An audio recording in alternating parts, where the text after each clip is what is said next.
I'd like to welcome you to a recipe for award-winning online community engagement with our very special guest, the Atlanta Regional Commission. This session is part of a series that we're doing on what we have learned about some of the best case studies in online community engagement and some of the lessons that have been learned over the last few years. The context that we started in was really this. The average public meeting, it might not surprise you to know that the average public meeting gathers about 13 people. We have a special name for these folks. We call them the STP. These are the same 10 people that we see all the time. And it seems like oftentimes in community engagement, we're sort of either dealing with this, or maybe we're dealing with this where we've got the community all riled up about something and they come out in droves. And it's really within this context that we were asked by several different organizations, because we have a lot of experience in online community engagement, if we could look at some of the best case studies that are out there and see if we could draw some conclusions about how specifically online tools can help and what do the most successful projects have in common.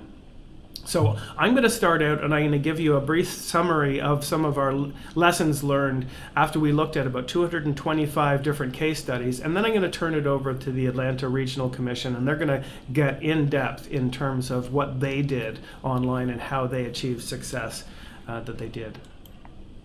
So the first question we asked is what does successful mean? Maybe it means different things to different agencies. Well, it turns out that there's common themes that came through when we asked the question of 225 different agencies.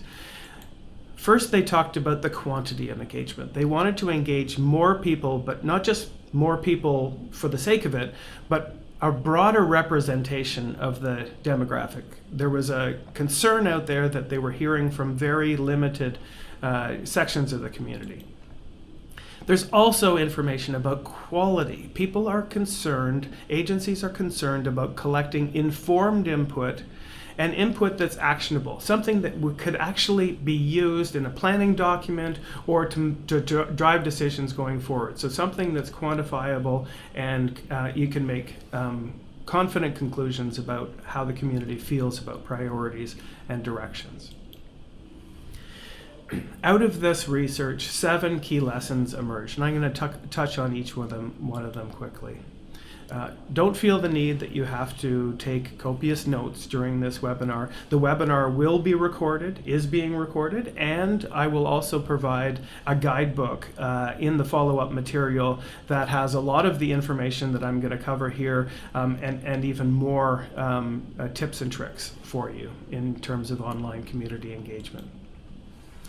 The first one is to design for the unmotivated. We looked at a variety of different situations, and it turns out that no matter what you do, there's going to be people who are positive about your whatever you're doing. There's going to be people who are negative about what you're doing. And the reality is the vast majority of people are sort of in the moderate middle. They differ greatly in terms of their level of motivation. The most motivated people are up here at the top, and they're typically motivated by either anger or fear about what's going on. Not a particularly great cross-representation of the community. Those people tend to go out of their way to participate. So oftentimes, if you're getting people who are against what you're doing at public meetings, it's because the barrier to participation is simply too high for the people down here who are less motivated to actually go out of their way to participate. So the more we design for the unmotivated, the more we will bring in the true representation of the community. It turns out that the least motivated people are actually positive about what the agency is doing. They're so positive that they don't feel like they need to intervene. It's really important to get their views on the table as well. So number one, designing for the unmotivated.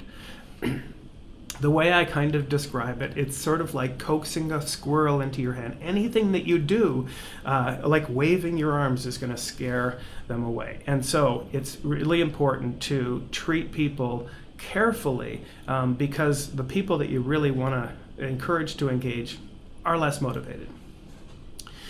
And this feeds into number 2. Aim for a 5-minute experience. It turns out that a 5-minute experience is around the golden point. Ask for more than 5 minutes of somebody's time, and the participation starts to drop off dramatically.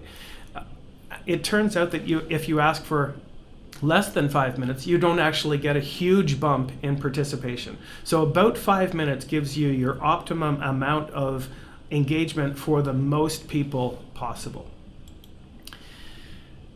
Number 3, do not require a registration step. If you can avoid it, if you can choose an online system that does not require registration, you're going to see about a 10-fold increase in the participation. Only about 1 out of 10 people will actually fill something out, put their email address in, register for something before participating. And so that's driving a lot of people away. So if you can avoid it, try not to have a registration step before people begin. Number 4 is offer as many different ways to engage as possible. Now, web-based engagement and smartphone engagement are by far the biggest, but it's important to recognize that other ways of using technology can actually broaden the participation and broaden your demographic reach dramatically. So about 50% of participants will engage using their smartphone. Maybe about 35% will engage using a computer, and the rest of them are a little bit more difficult to get. But we've found that if we put kiosks in community centers or recreation centers, we can actually get a lot of kind of targeted participation from communities that are maybe underrepresented using some of these strategies. Having tablets at pop-up workshops and that sort of thing allows us to be a little bit more mobile and a little bit more targeted. Number 5, make it insightful and delightful. And now these words are chosen carefully. Insightful is really about that collecting informed input. We want to make sure that people are understanding the trade-offs associated with different choices or the impact of different decisions. And so creating something that's informative and educational is really important in order to be confident that the information coming back is useful. Secondly, creating a delightful experience, something that people like to use, is absolutely critical, especially when you're asking people or hoping that people will share your link on social networks and so forth. Creating something that's really enjoyable will give you about 7.5 times more participation. So something that's kind of text-based or relatively bland compared to something that's a little bit more colorful and interactive and meaningful for people, about 7.5 times more participation. So all of these things really make a big difference. Now, I don't have the time, and it's not appropriate to go into too much detail specifically about MetroQuest, but I just wanted to show you a few examples about how we have used some of these lessons to make the experience as insightful and delightful as possible in our project. So let me just toggle over to a browser, and I'll show a few examples. And I've picked these examples from around North Carolina, South Carolina, and Georgia, just to give you a sense of how the software is being used. This first one was used in the State Transportation Improvement Program for NCDOT. The welcome screen, as you would imagine, just gives people a little bit of information, but really just gives them an overview and encourages them to begin. The first question is probably the best question to start with. In our experience, asking people what their priorities are is setting a really, really positive tone. It talks about how it's important what they think. And these things are just simply ranked in order, so you can just pick your top priorities for whatever the topic is.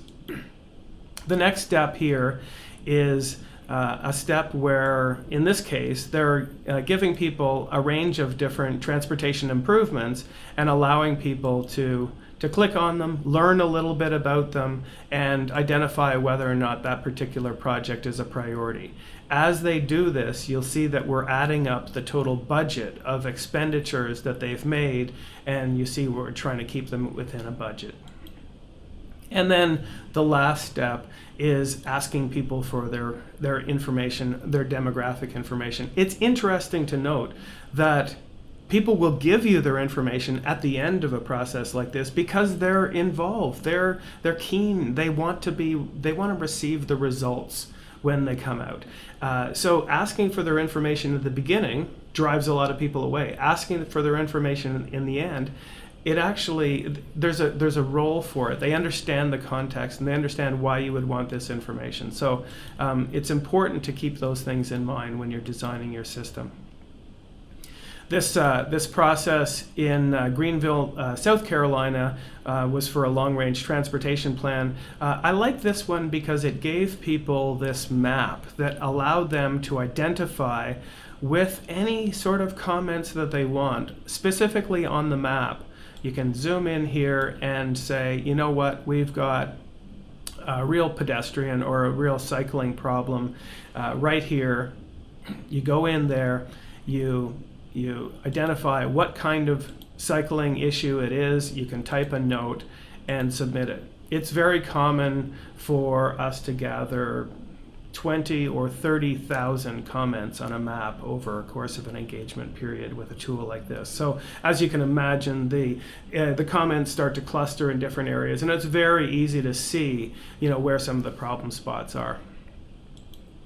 Now this project here is our guest speaker is going to talk more about it. They had a 3-phase process where they engage people online in 3 phases. The Atlanta Regional Commission in their creation of the regional plan, and the first step, as many of our clients do, is what are your top priorities, and this is really helping people to get a sense of what some of the most important issues are, what the scope of the plan is in the first place, and also allows people to establish what their priorities are. You can see that my top priorities are shown first on this next screen, and we're asking people a little bit of information about these areas, what strategies and actions and solutions they would like to see in those areas. And then, of course, at the end, we ask people a little bit of information about themselves. We tell people about the process and where we are in that process and give people other ways of connecting. Now, they had 3 phases. I won't show you all of the details of these, but I'll just show you some highlights. I thought it was really interesting in phase 2 that the Atlanta Regional Commission were engaging people on autonomous vehicles. I think people found this to be really interesting for people that weren't all that aware about it, but also people that were keen on it. I think it's really topical topic for people to consider. Communications technology and regional job growth were some of the topics that they were looking at as well. In the next phase, this one is in Spanish, so I'll go to the English one. The third phase gets a little bit more specific. So we're close to the end of the process, and we're getting a little bit more specific. So we're asking people what their expectations are about transportation, so they can just simply submit their ideas on their expectations. And now that the plan is almost complete, we're giving people some rough versions of what came out of the planning process and asking people what their level of support for these different aspects of the plan are, and getting people, to tell us why and so forth. The last few that I'll show you, this one is a corridor plan for SR20 in Georgia. I liked this one because it was about something fairly technical and the alignment of a new roadway, but it gave people some interesting ways of weighing in on specific alignments and options that were being made. So there was a great deal of engagement with these tools and on a topic that otherwise probably wouldn't have gotten a lot of interest. The last one I'll show very quickly is the comprehensive plan for Milton. And this was quite interesting. I thought this particular screen was interesting, where they gave people a budget of how they would allocate it to different types of projects. And you can see that the stack of coins here is rather short, and so people have to make some strategic decisions about what they would like to see done and where they would like to see additional funding. So you can see that these are some ways that we're trying to be a little bit playful with the engagement. We're trying to give people some good information about what some of the options are and what some of the constraints and trade-offs are, while still trying to collect as much information as we can. So that was a quick overview of how we've taken some of these insights to heart and tried to make the experience as insightful and delightful as possible. Number 6 is promoting like a pro. Here's Don Draper, and as we've learned from the advertising professionals, you've got about 5 seconds to get somebody's attention. And if you get their attention, then maybe they'll give you 5 minutes of their time. And if you treat them well during those 5 minutes, if they have an enjoyable and a meaningful experience, then they're going to go ahead and tell 50 friends. And that's how you go from a small, kind of usual suspects engagement to a very large engagement like some of the ones that you'll hear about. This is one of my favorite campaigns that I can't resist showing. We work for the city of Nashville, and they were doing a planning process for the city, and essentially they created this look and this tagline of "All right, Nashville, it's time to pick." And so they just had these pictures that went out on social networks, and they were enormously popular. And it just was enough curiosity for people to say, what is that all about? I think I'm going to check that out. So this little guy, all right, it's time to pick. And this next one is the one that just sent it through the roof. All right, Nashville, it's time to pick. This little girl, and we were actually looking at the data back here, and all of a sudden there was a huge spike in participation, and we couldn't figure out why. It was because this image came out, and it just went everywhere on Facebook and Twitter over the course of several days. It was just hugely popular. So these little ideas on creating a brand for something and creating a little bit of fun in it go a long way to get that kind of popular participation that we're looking for from people that otherwise would probably not participate.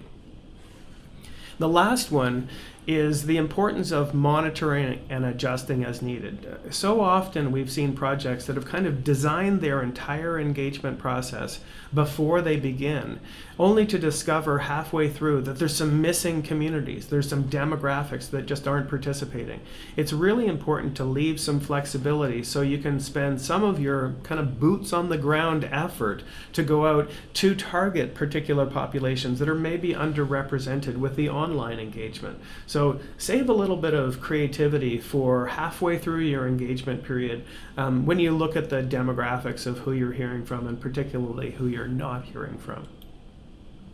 So there's the key success factors that we identified. Again, they're listed in much more detail in the guide that we can share with you. I wanted to just give you one recent example, particularly because the title of this webinar is award-winning. This particular project just won the award for Best Comprehensive Planning Process. They created a wonderful brand for their project, and that brand carried into every form of communication. Really, really important to establish a fun little brand for your project and to be consistent throughout. So the brand, every type of material that was produced in the project was branded in the same way. They even went, they tried a bunch of things. We've found that this is enormously effective if you have a little bit of a giveaway for people to participate, or a chance to give away. If you can do that, it can be very motivating, particularly for people that otherwise wouldn't participate. They also went out of their way to create events that were really quite popular. So they kind of created them like an event as opposed to an obligation. Please come to a public workshop. This was like, this is going to be exciting. We've got some guest speakers and they're going to blow your socks off. And they really did a great job, I think, of making it exciting and dynamic. They also used that strategy of going to the people that I was talking about, that they saw where the engagement was needed in more areas, and they actually had these pop-up exhibits at different events that they weren't hosting. They were just they had a table at somebody else's setup, and it allowed them to target populations that were underrepresented. There was also a whole bunch of different ways that you can kind of have pop-up engagement in places like these boards where you can just invite people to write their ideas down every 2 hours. You take a snapshot and you wipe it off and start again. Or these boards where you can give people just some dots as they're wandering through the community center and say, what are your favorite designs, so forth. So there's all kinds of ways of engaging that really can broaden the gaps. What we found is in most of our projects, about 90% of the participation is actually online. But it's that last 10% that you need some creativity to fill in some of the gaps. In this particular project, and probably why they won the award, they engaged over 7,700 people in a relatively small community. And why I picked that particular case study to highlight before we hear from the Atlanta Regional Commission is this was a really small community with a really small budget.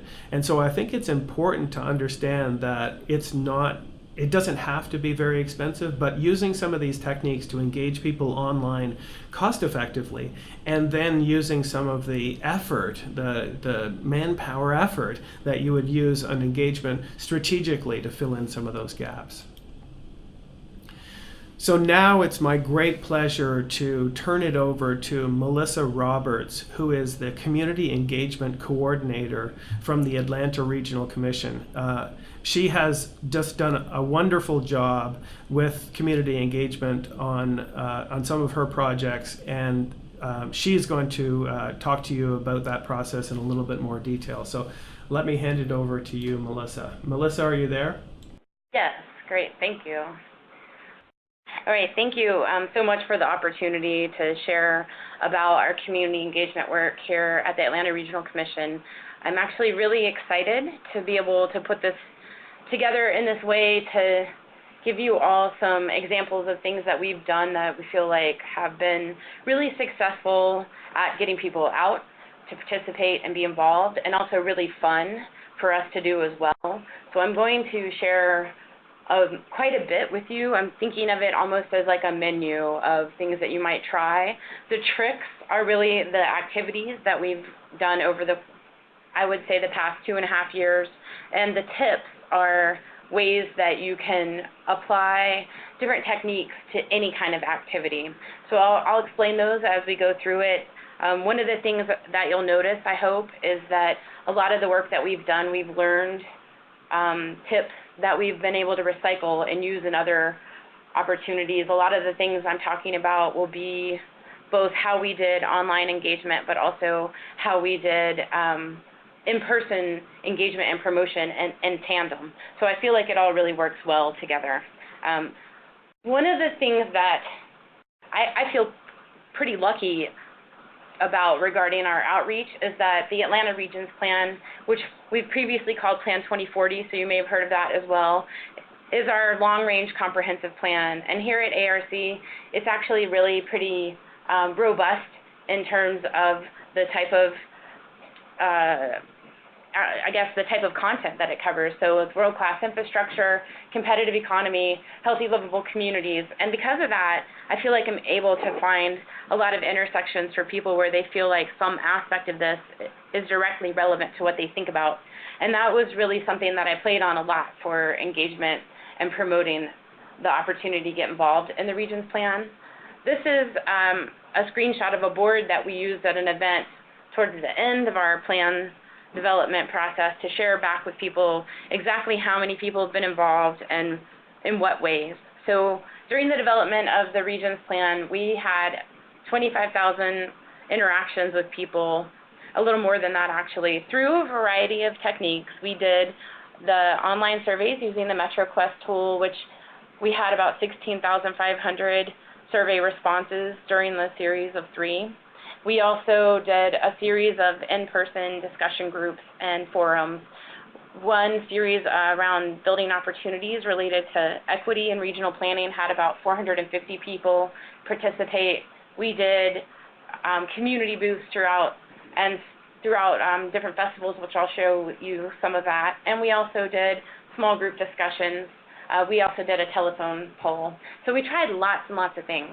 To share a few of them, I'll go forward with the tips and tricks. So one of the tips that I think anybody, any agency could do, and really I would suggest that you do, is ask your staff what they think about the type of outreach you could be doing, where in the communities you could be going, and how they can help you with it. Our staff, are thinking about our communities on a regular basis. They're out in the field hearing what people have to say. So I really wanted to give them a chance to share with me all of the knowledge they've built over time in their work, and also just different thoughts they've had about places that ARC might be missing. So I just had a little meeting with Post-it notes and engaged the staff in much the same way we might engage community members, and that was really helpful. One of the things that we did early on in our plan cycle, this is actually the tail end of our last plan update, we had a pop-up open house. And we put a lot of effort into this particular pop-up open house. And I feel like it's really important because we learned a lot of things from it. So what we did is we were lucky to work with one of our local cities that had this beautiful space that was up for rent, commercial space, but currently vacant.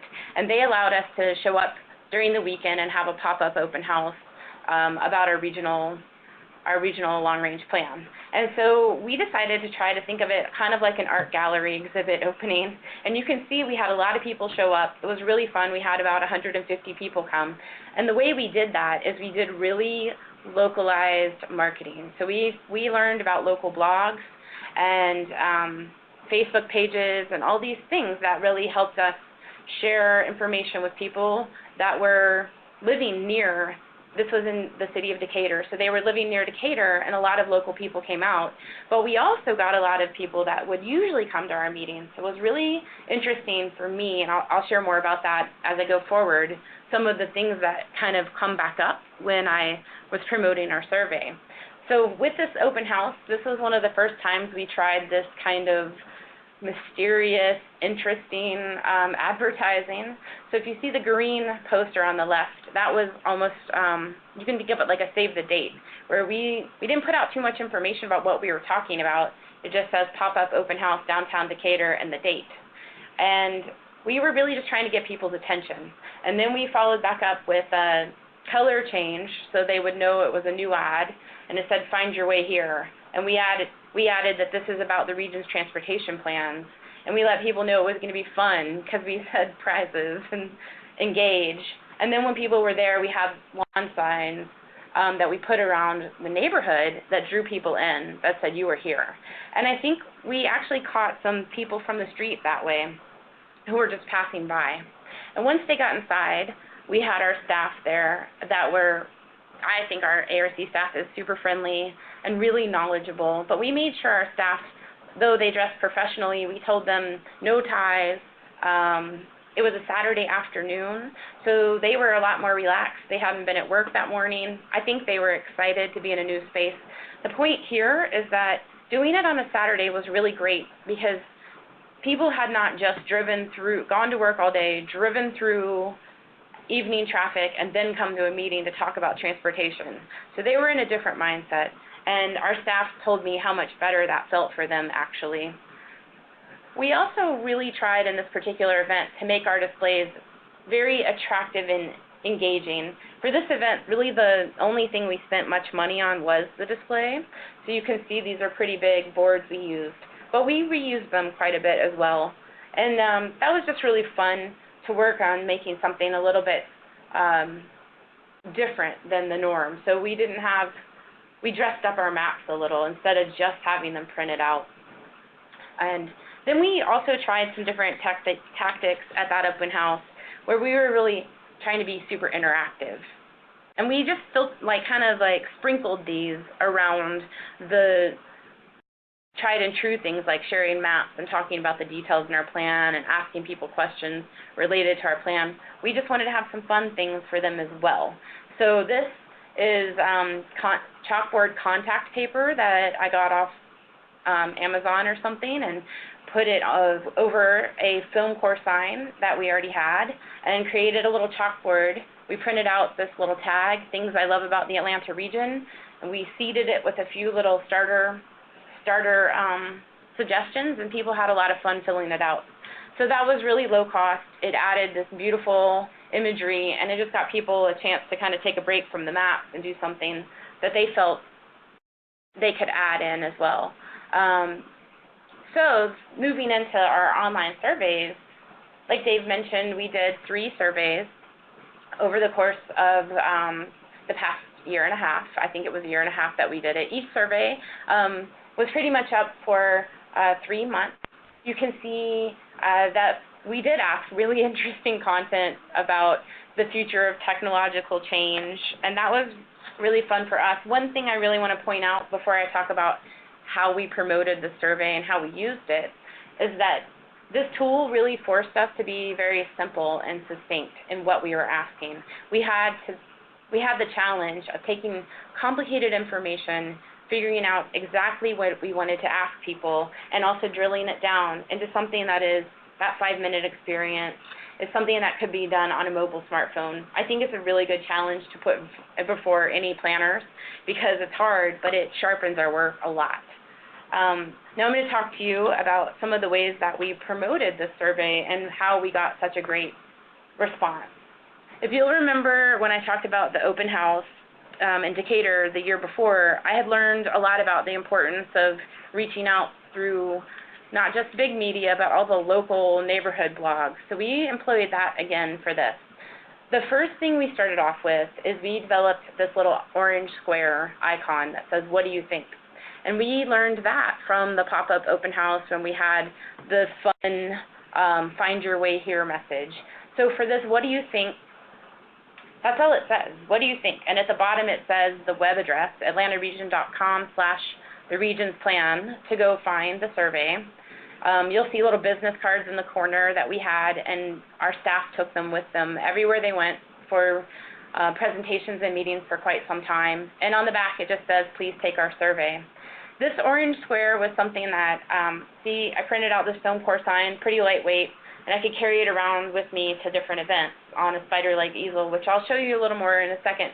But look at the bottom left. It really stood out even on the street when people were walking by. So that was really a great way of attracting attention. It also really helped people promote on our behalf.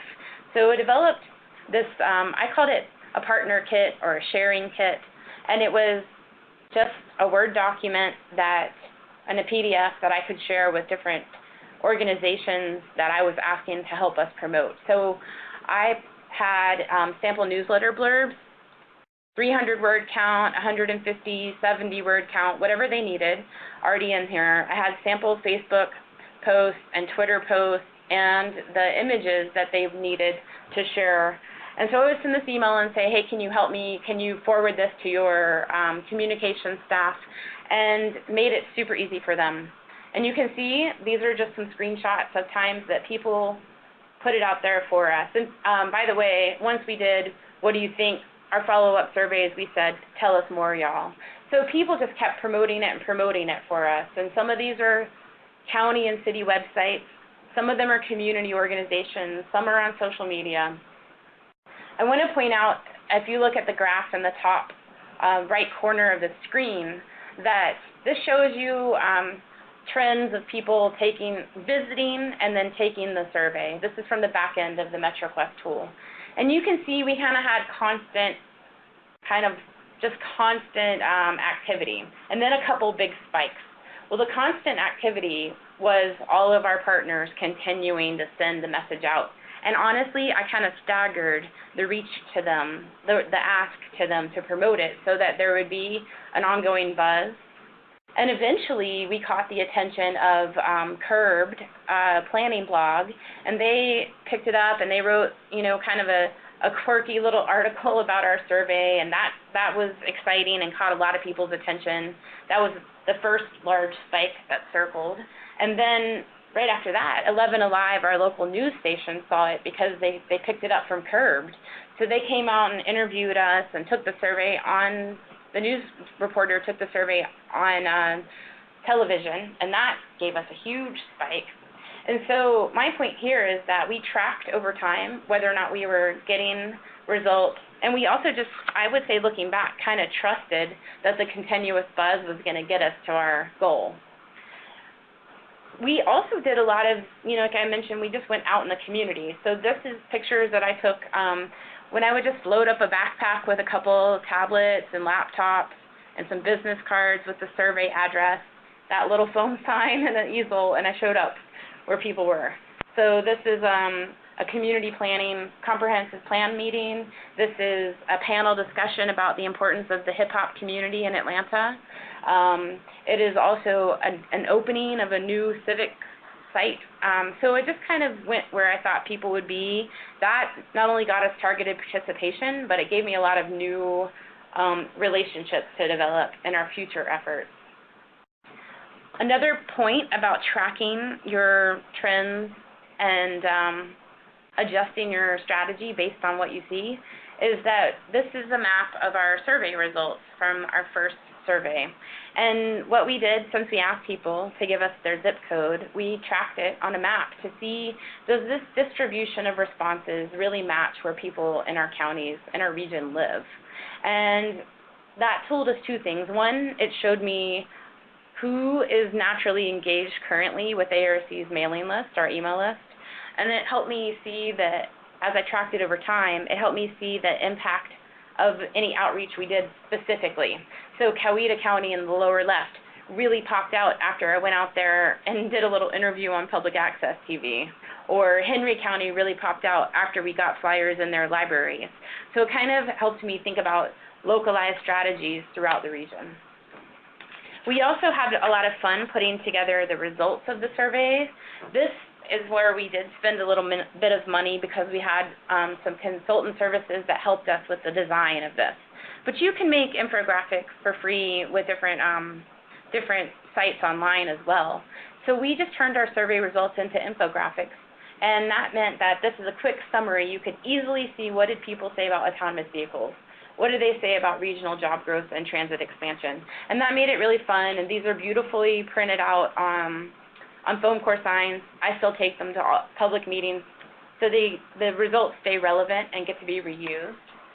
But I also want to point out to folks that we didn't just do online work. We did a lot of, we still did a lot of discussion panels and forums and events where we had people really come together, and we had, at these events, sometimes we would have the survey results as well, or if the survey was open, we would have the opportunity to take the survey on tablet. So I think you have to do both in person and online. You have to stick with what's always worked for you just as much as you try new things, and they should really work together. We also went into the community and found trusted spaces of our community partners so that we could go talk to people that might not come to ARC. So this is some leaders in the Southeast Asian community that our partner organization, Center for Pan-Asian Community Services, was able to help us organize this event. And so we could go talk to people face-to-face there. And each time we do that, by the way, we learn more about how to continue to show up and work with different communities. They tell us what they prefer for us to do as far as reaching out to them. And I think it's really important to pay attention to that and listen and adjust as you can. I just want to tell you, I think, two other things. One is that we decided to start trying to work with creative partners. So this is Atlanta Magazine, and they had written articles about how hard it is sometimes to go get groceries in Atlanta using just a bus. So we used the magazine stories to come set up a conversation about transportation in the region. We also worked with a local arts organization, the Creatives Project. They had worked with these kids to have them take pictures of local residents and to interview them and have the residents tell their stories about what they had seen happening in their communities over time. So we use these photos and the snippets of information, quotes from people, to set up discussions about equity. And that really led to a lot of rich dialogue, which we kept detailed notes on. And all of this then was able to inform our work. And this is a one page of the policy framework that guides the Atlanta Region's plan. One of the things I want to point out is that and the planners, we try to keep track of where the community voices have had direct impact on our work, so that we can report back to our community members so they see the impact of their participation. And then we can share this moving forward with community members as they show up to participate, and really so we can ourselves close the feedback loop between what people are telling us and how does that actually impact the work that we're doing. And ultimately, this is just another example of a board where we went back to communities and we said to them, these are some things that community feedback has led to.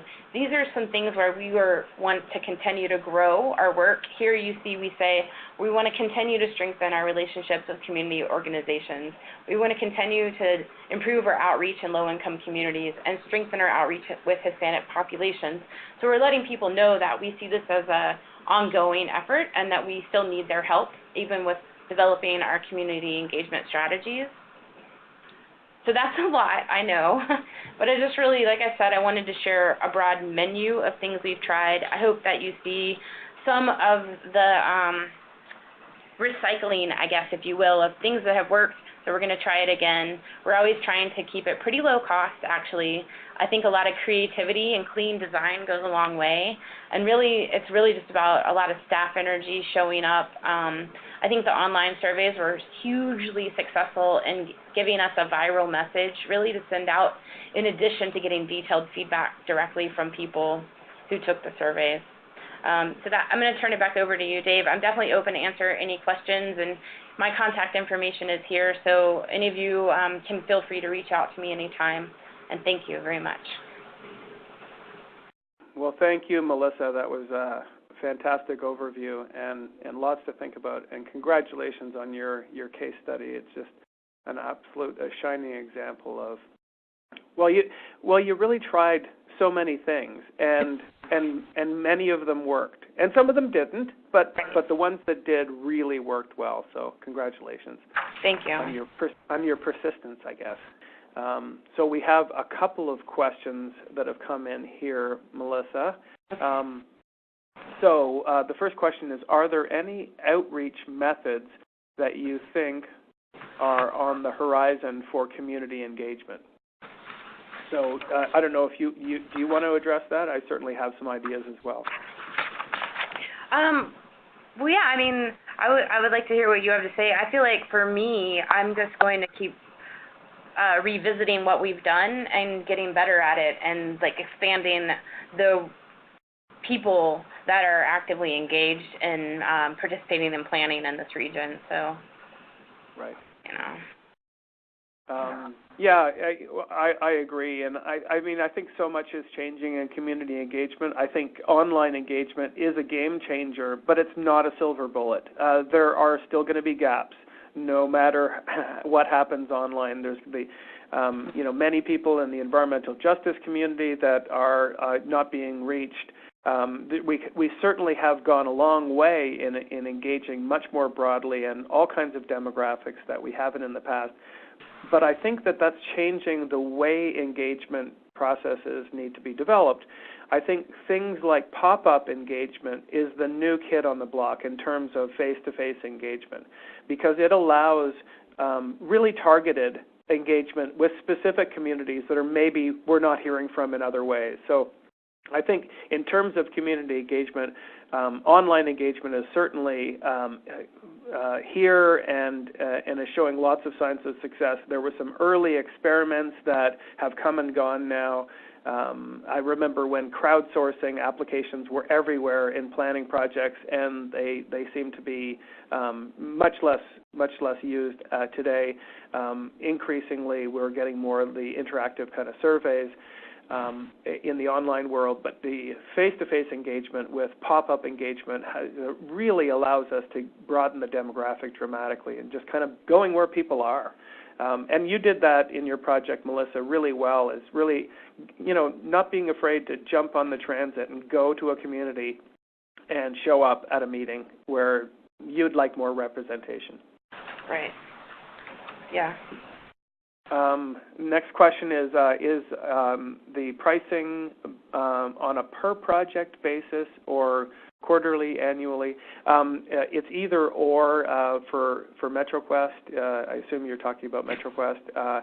We have annual subscriptions, which is basically all you can use, as much as you want, and there's also a per project basis. It turns out to be about, the tipping point tends to be about 3 projects or so. If you can see using the software on 3 or more projects, it's way more cost effective to just go the annual subscription and use it as much as you like.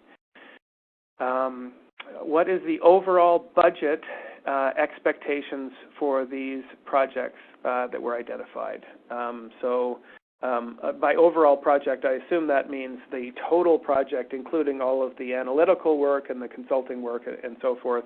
I'm sure people are also interested in your estimates for how much you spent on engagement alone. Mm-hmm. Yeah, I think that we're probably, I just shared information that covers about 2.5 years worth of work. And I would say in the most years, we spent probably about $40,000 or $50,000 on engagement efforts and then one year we spent probably more like $60,000, where we were really in the height of most of our outreach work. And that accounts for any consultants that assisted us with outreach, accounts for the MetroQuest survey, the development of materials, and the graphics assistance we had in putting together the infographic report. It does not account for my own staff time and the time of any other staff that assisted us. So I think that would have to add in, a bit more. And then I would point out that I spend 100% of my time working on this work. So we do have a full-time staff that is involved in our community engagement efforts, in addition to assistance of different staff at different points in time. I also think a lot of this, though, could be scalable. So it's, I think there's things you can do that are definitely lower cost. It might just depend on what kind of resources you have available as to what gaps you want to fill in with external help, if that makes sense. Right. Melissa, do you have a few more minutes to continue answering questions? Sure. Great. I do want to recognize that we're past due to end the session, so I wanted to let people know, in case you have to run away, we will be following up with a recording from the session, as well as some other resource materials like the guidebook that we talked about. There is the link for AICP members for the planning credits. I will also send a message around, so you can just click the link in the message that I send around afterwards. If you have any other questions, there's my contact information. Thank you so much for joining us. If you can stick around for a few more Q&A, we're happy to do that. But if not, thank you very much for joining us. It was a pleasure to have you with us today.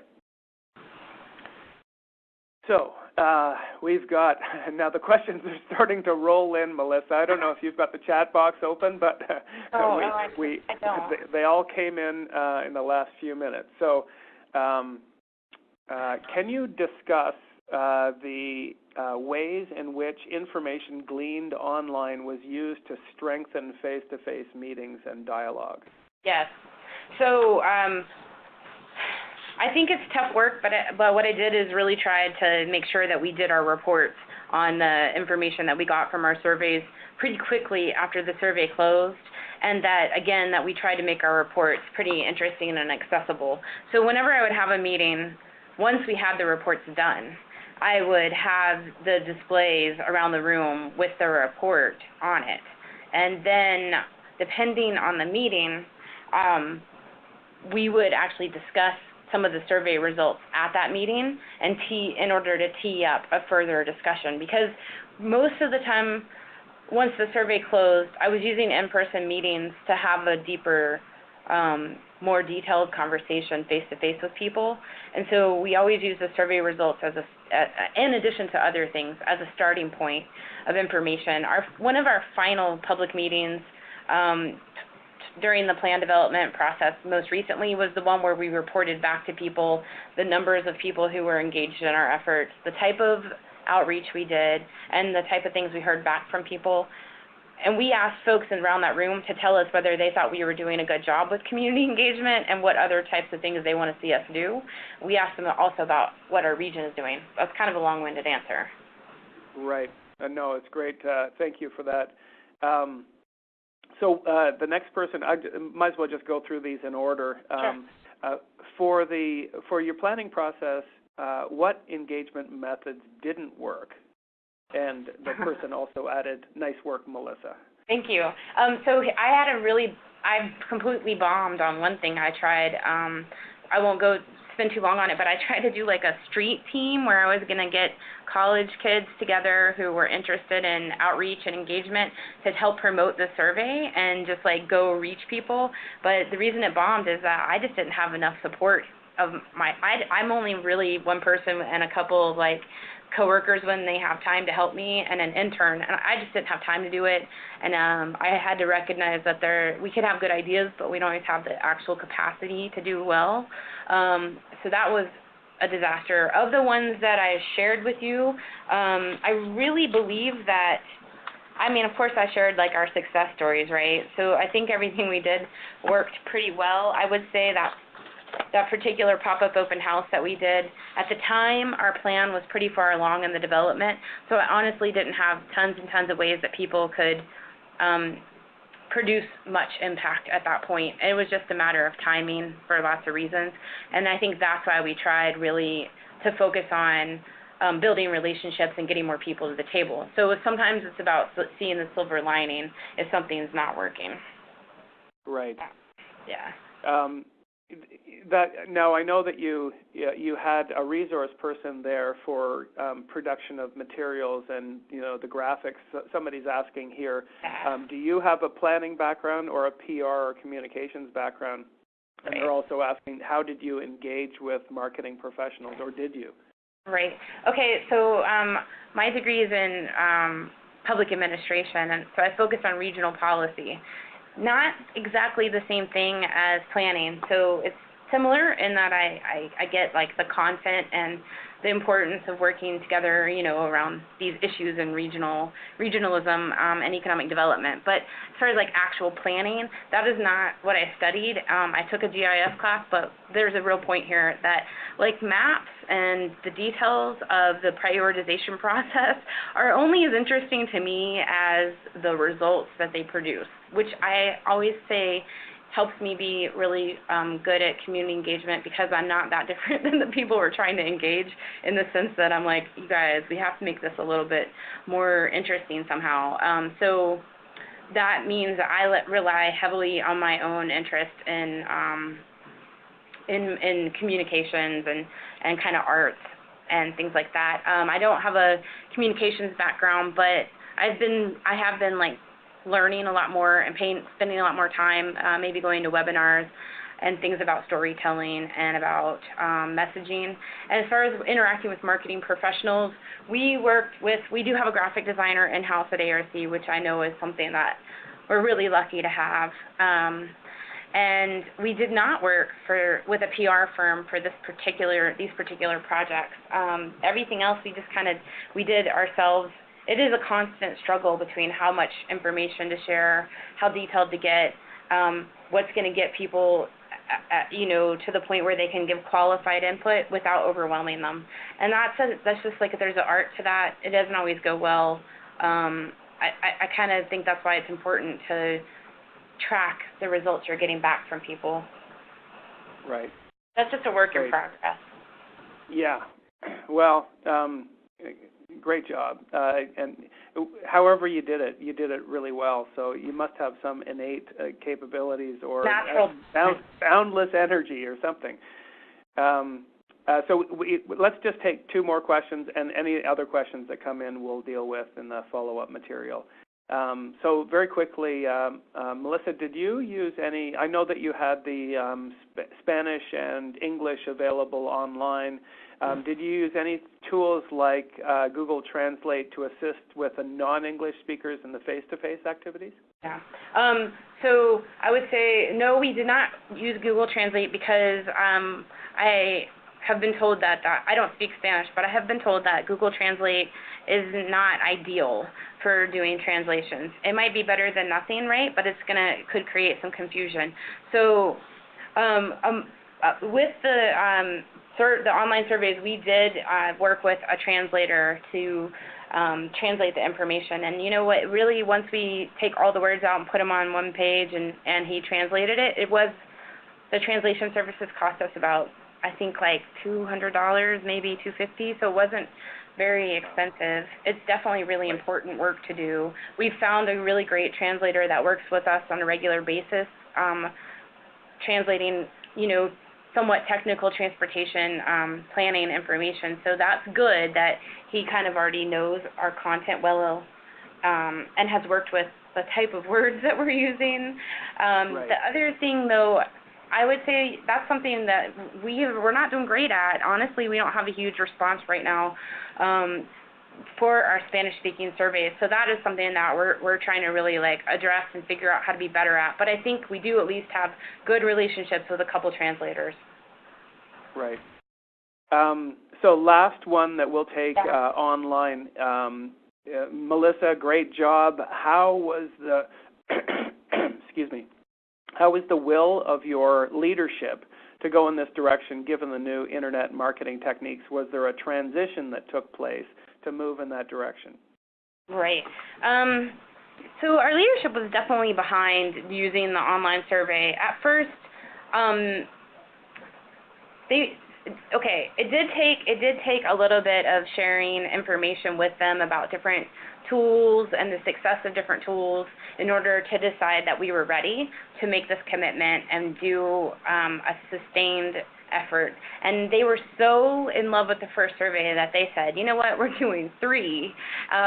So they got really excited about it. I think there's a challenge, however, both amongst our leaders, our board members, and our communities about making sure that we have that it is fairly representative of our full region. And that is why I tried so hard on the promotion piece to make sure that we tracked it by zip code and used the map to make sure that we were trying to reach people who lived all throughout our region, because we did not want it to be overly representative of, the young millennials that live in the city type of thinking.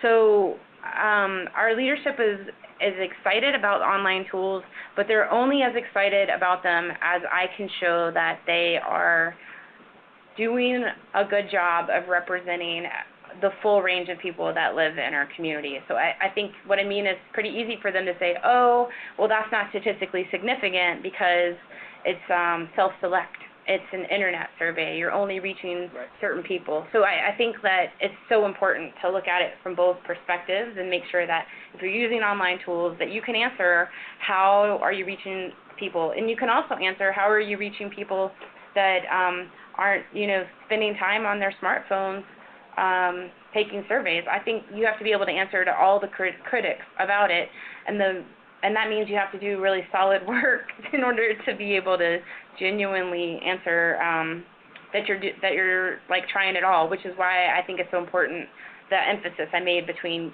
doing online and in person in tandem with one another. Right. Well, great summary and a great way to end. Thank you so much, Melissa, for your presentation. The praise and the kudos are coming in, so obviously it resonated with people. Thanks, everyone, for participating. For those of you that stuck around for the full Q&A, really appreciate that.